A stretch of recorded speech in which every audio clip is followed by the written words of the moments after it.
Assalamu alaikum wa rahmatullahi wa barakatuh. Huzur TV telekanalında Urazа турында сөйләшәбез.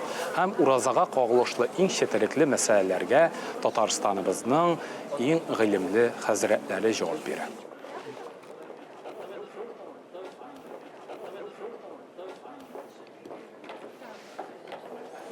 Гомумән караганда, инде уразаның фарызлыгы безнең өчен өстебезгә йөкләнсен өчен, әүвәле инде аның бер шартлары булып тора, ул да булса балиглыкка ирешү. Ягъни бала балиглыкка ирешкәннән соң инде аның өстенә бу вазифа йөкләнә.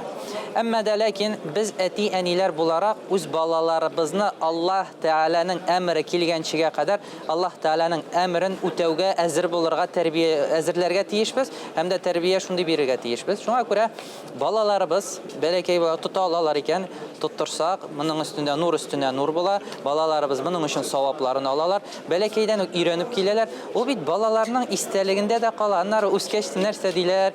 Менә хәтерлим, иртә торып, әби белән торып, сәхәрләр ашадык, шул хәтлек тәмне булды. Ул бит шундый матур истәлек булып кала кешенең акылында. Сезнең өчен әлеге тапшырулар файдалы булган дип өметләнеп калабыз. Һәм киләсе очрашуларга кадәр дип иншаллаһ саубуллашабыз. Ассаламу алейкум ва рахматуллаһи ва баракатух. Сау булыгыз.